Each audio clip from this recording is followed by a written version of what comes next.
الحمد لله وحده والصلاة والسلام على لا نبي بعده وعلى آله وأصحابه أجمعين ما بعد. اتقوا الله عباد الله والعاقبة للمتقين. എന്റെ പ്രിയപ്പെട്ട വിശ്വാസ സഹോദരങ്ങളെ, നബി സല്ലല്ലാഹു അലൈഹി വസല്ലം പറയുന്നതായി കാണാം, മാ നഖസത് സദഖതൻ മിൻ മാൽ വമാ സാദ അല്ലാഹു അബ്ദൻ ബിഅഫ്വിൻ ഇല്ലാ ഇസ്സാ വമാ തവാദഅ അഹദുൻ ലില്ലാഹി ഇല്ലാ റഫഅഹു അല്ലാഹു. റവാഹു മുസ്ലിം. മൂന്ന് കാര്യങ്ങളാണ് നബി സല്ലല്ലാഹു അലൈഹി വസല്ലം ഈ ഹദീസിൽ നമ്മളെ അറിയിക്കുന്നത്. ഒന്നാമതായി, സമ്പത്ത് സദഖയിൽ നിന്നും ഒട്ടും തന്നെ കുറച്ചിട്ടില്ല. അതായത് നമ്മൾ സ്വതക്ക് നൽകിയത് കൊണ്ട് സമ്പത്ത് കുറഞ്ഞു പോവുകയില്ല. അത് നമ്മളുടെ തോന്നലാണ്. കൊടുത്താൽ കുറഞ്ഞു പോകുമെന്ന ഒരു തോന്നൽ മനുഷ്യന്മാർക്കുണ്ട്. പക്ഷെ കൊടുക്കുന്നത് കുറയ്ക്കുകയില്ല എന്നാണ് നബി സല്ലല്ലാഹു അലൈഹി വസല്ലം പറയുന്നത്. കാരണം അത് അഭിവൃദ്ധിയാണ്. ഈ ദുനിയാവിൽ തന്നെ അല്ലാഹു സുബ്ഹാനഹു വ തആല ഇൻഷാ അല്ലാഹ് അതിന് പകരം നൽകും, അല്ലെങ്കിൽ ആഖിറത്തിൽ. മൻ തറക ലില്ലാഹി ശൈഅൻ അവ്വദഹു അല്ലാഹു ഖൈറൻ മിൻഹു. ആരെങ്കിലും അള്ളാഹുവിന് വേണ്ടി എന്തെങ്കിലും ഉപേക്ഷിച്ചാൽ, അള്ളാഹുവിന്റെ തൃപ്തിക്ക് വേണ്ടി എന്തെങ്കിലും ഒഴിവാക്കിയാൽ, അതിനേക്കാൾ ഉത്തമമായത് അള്ളാഹു പകരം നൽകും. അതും നബി സല്ലല്ലാഹു അലൈഹി വസല്ലമിന്റെ വചനമാണ്. അതുകൊണ്ട് തന്നെ സമ്പത്ത് ഒരിക്കലും എന്ത് ചെയ്യേണ്ട കാര്യമല്ല, അത് പിടിച്ചു വെക്കേണ്ടതല്ല, ചിലവഴിക്കേണ്ടതാണ് അള്ളാഹുവിന് തൃപ്തികരമായ മാർഗത്തിൽ. ആയിഷ റളിയല്ലാഹു അൻഹയോട് നബി സല്ലല്ലാഹു അലൈഹി വസല്ലം പറയുന്നുണ്ട്, അഅതി വലാ തുഹ്സി ഫയഹ്സി അല്ലാഹു ലക. നീ നൽകുക, കണക്ക് നോക്കി നൽകരുത്. കണക്ക് നോക്കി എണ്ണി പിടിച്ച് നൽകുന്ന ഒരവസ്ഥ ഉണ്ടാകാൻ, അതായത് ചുരുക്കി ചുരുക്കി ഇത്ര കണക്ക് എന്നുള്ള കണക്കിൽ കൊടുക്കരുതാണ്. അങ്ങനെ കൊടുത്താൽ അള്ളാഹു എനിക്ക് കണക്ക് നോക്കി തന്നെ നൽകുന്നു. അത്രയും നൽകുന്നതിൽ ഇസ്ലാം മര്യാദകൾ പഠിപ്പിച്ചിട്ടുണ്ട്. അതുകൊണ്ട് തന്നെ പ്രത്യേകിച്ച് റമദാൻ മാസത്തിൽ കഴിവുള്ളതുപോലെ തന്നെ കൊടുക്കാൻ ശ്രദ്ധിക്കേണ്ടതാണ്. കാരണം ആ കൊടുത്തത് മാത്രമാണ് നമ്മളുടേതായിട്ടുണ്ടാവുക എന്നുള്ളതാണ് വസ്തുത. അതുപോലെ തന്നെ രണ്ടാമതായി, മാ സാദല്ലാഹു അബ്ദൻ ബിഅഫ്വിൻ ഇല്ലാ ഇസ്സാ.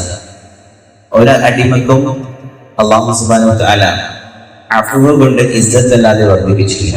അഫ്വ് എന്ന് പറഞ്ഞാൽ വിട്ടുകൊടുക്കലാണ്, വിട്ടുവീഴ്ചയാണ്. ഈ വിട്ടുവീഴ്ച ഇല്ലാതെ വരുമ്പോൾ മനുഷ്യർ പരുഷ സ്വഭാവികളും അതുപോലെ തന്നെ മനുഷ്യരുടെ ബന്ധങ്ങൾക്കിടയിൽ വല്ലാത്ത വിള്ളലും ഉണ്ടാകും. വിട്ടുവീഴ്ചയാണ് എല്ലാത്തിന്റെയും അടിസ്ഥാനം. അല്ലാഹു സുബ്ഹാനഹു വ തആല നമുക്ക് എത്ര തവണ വിട്ടു നൽകും, നമ്മളുടെ പാപങ്ങൾ എത്ര അല്ലാഹു പുറത്തു വരുന്നു. എന്നാൽ മനുഷ്യർക്ക് പരസ്പരം വിട്ടുവീഴ്ച ചെയ്യാൻ സാധിക്കുന്നില്ല. നമ്മളാകട്ടെ അല്ലാഹുവിൽ നിന്ന് വിട്ടുവീഴ്ച ആഗ്രഹിക്കുകയും ചെയ്യുന്നു. റമദാനിന്റെ അവസാനത്തെ പത്തുകളിൽ നമ്മളുടെ നാവുകളിൽ നിരന്തരം മുഴങ്ങാറുള്ള വചനമാണ്, അല്ലാഹുവേ നീ അഫ്വാണ്, നീയൊക്കെ വിട്ടുവീഴ്ച ചെയ്യുന്നവനാണ്. ആ വിട്ടുവീഴ്ച ചെയ്യലിനെ നീ ഇഷ്ടപ്പെടുകയും ചെയ്യുന്നു. നീ എനിക്ക് മാപ്പ് ചെയ്തു തരണമേ അല്ലാഹുവേ എന്നുള്ള ഒരു ദുആ. നമ്മൾ മറ്റുള്ളവർക്ക് ചെയ്തു കൊടുക്കണം, എങ്കിലാണ് അല്ലാഹു നമുക്ക് ആ വിട്ടുവീഴ്ച നമുക്കും നൽകുക എന്നുള്ള ബോധം നമുക്കുണ്ടാവുക. ആ വിട്ടുവീഴ്ച കൊണ്ട് എന്ത് മാത്രമേ വർദ്ധിക്കൂ? ഇസ്സത്ത് മാത്രമേ വർദ്ധിക്കൂ, പ്രതാപം. ചരിത്രത്തിൽ നമുക്ക് ഒരുപാട് സംഭവങ്ങൾ കാണാൻ സാധിക്കും. ഹുദൈബിയ സന്ധിയുടെ സമയത്ത് നബി സല്ലല്ലാഹു അലൈഹി വസല്ലം ഖുറൈശികളും തമ്മിലുണ്ടാകുന്ന സന്ധി, അവിടെ കരാർ എഴുതുകയാണ്. മുസ്ലിങ്ങളുടെ പക്ഷത്തു നിന്നും അലി റളിയല്ലാഹു അൻഹു, ഖുറൈശി പക്ഷത്തു നിന്നും സുഹൈൽ ഇബ്നു അംർ, രണ്ടുപേരും കൂടി എഴുതാൻ വേണ്ടിയിരിക്കുന്നു. അങ്ങനെ അലി റളിയല്ലാഹു അൻഹു എഴുതുകയാണ്, ബിസ്മില്ലാഹിർ റഹ്മാനിർ റഹീം. നമുക്കറിയാം ചരിത്രം. അവിടെ അവർ അത് വിലക്കുകയാണ്. അല്ലാഹു റഹ്മാനും റഹീമുമാണെന്ന് ഞങ്ങൾക്ക് വിശ്വാസമില്ല. അങ്ങനെ വിശ്വാസമുണ്ടെങ്കിൽ ഈ കരാറിന്റെ തന്നെ ആവശ്യമില്ല. ബിസ്മിക അല്ലാഹുമ്മ എന്ന് എഴുതിക്കോളാൻ പറഞ്ഞു. അലി റളിയല്ലാഹു അൻഹു വിസമ്മതിച്ചു. നബി സല്ലല്ലാഹു അലൈഹി വസല്ലം തിരുത്തി, അലി തിരുത്ത് ബിസ്മിക അല്ലാഹുമ്മ എന്ന് എഴുതി. അത് കഴിഞ്ഞ് അള്ളാഹുവിന്റെ ദൂതൻ മുഹമ്മദ് സല്ലല്ലാഹു അലൈഹി വസല്ലം ഖുറൈശികളുമായിട്ടുള്ള കരാർ എന്ന് എഴുതിയപ്പോൾ അവിടെയും അവർ ഇടപെട്ടു. അവർ പറഞ്ഞു, മുഹമ്മദ് സല്ലല്ലാഹു അലൈഹി വസല്ലം അള്ളാഹുവിന്റെ ദൂതനാണെന്ന് ഞങ്ങൾ വിശ്വസിക്കുന്നില്ല, വേണമെങ്കിൽ മുഹമ്മദ് ഇബ്നു അബ്ദുല്ലാഹ് എന്ന് എഴുതിക്കോളൂ എന്ന് പറഞ്ഞു. അലി റളിയല്ലാഹു അൻഹു വിസമ്മതിക്കുമ്പോൾ സല്ലല്ലാഹു അലൈഹി വസല്ലം പറയുകയാണ്, അലി തിരുത്ത് മുഹമ്മദ് ഇബ്നു അബ്ദുല്ലാഹ് എന്ന് എഴുതി സല്ലല്ലാഹു അലൈഹി വസല്ലം. ഈ രീതിയിൽ വിട്ടുകൊടുക്കുകയാണ്. എന്നാൽ എന്താണ് സംഭവിച്ചത്? വളരെ സമീപസ്ഥമായ ഒരു വിജയം, വലിയ വിജയം, അള്ളാഹുവിൽ നിന്നുള്ള വിജയവും തുടരുകയും മക്ക വിജയം ആണ് മുസ്ലിങ്ങളെ പിന്നീട് എതിരേറ്റത്. ഈ രീതിയിലാണ് അള്ളാഹുവിന്റെ സുന്നത്ത്.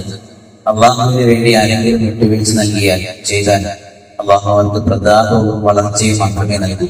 ഇത് ആണ് സത്യം. അതുപോലെ മൂന്നാമതായി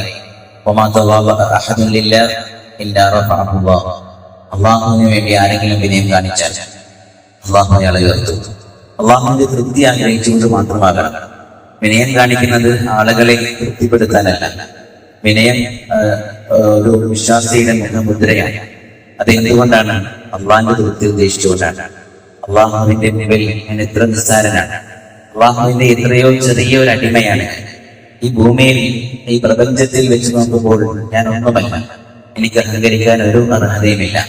അള്ളാഹുവിന്റെ മുമ്പിൽ വിനയപ്പെടേണ്ടവരാണ് ഞാൻ എന്ന ബോധത്താൽ വിനയം കാണിക്കുന്ന ആളുകളെ അള്ളാഹു എന്ത് ചെയ്യും? ഉയർത്തും. ഈ ദുനിയാവിലും നാളെ ആഖിറത്തിൽ ഇൻഷാ അല്ലാഹ്. ഈ രീതിയിൽ 3 വലിയ അടിസ്ഥാന തത്വങ്ങൾ നമ്മൾ അറിയിക്കുന്ന ഒരു ഹദീസാണ് സല്ലല്ലാഹു അലൈഹി വസല്ലമയിൽ നിന്ന് നമ്മൾ കേട്ടത്. കഴിവതും അറിഞ്ഞ കാര്യങ്ങൾ ജീവിതത്തിൽ പകർത്തുവാൻ നമ്മൾ പരിശ്രമിക്കുക. സുബ്ഹാനഹു വ തആല നമുക്ക് തൗഫീഖ് നൽകട്ടെ. അൽഹംദുലില്ലാഹി റബ്ബിൽ ആലമീൻ.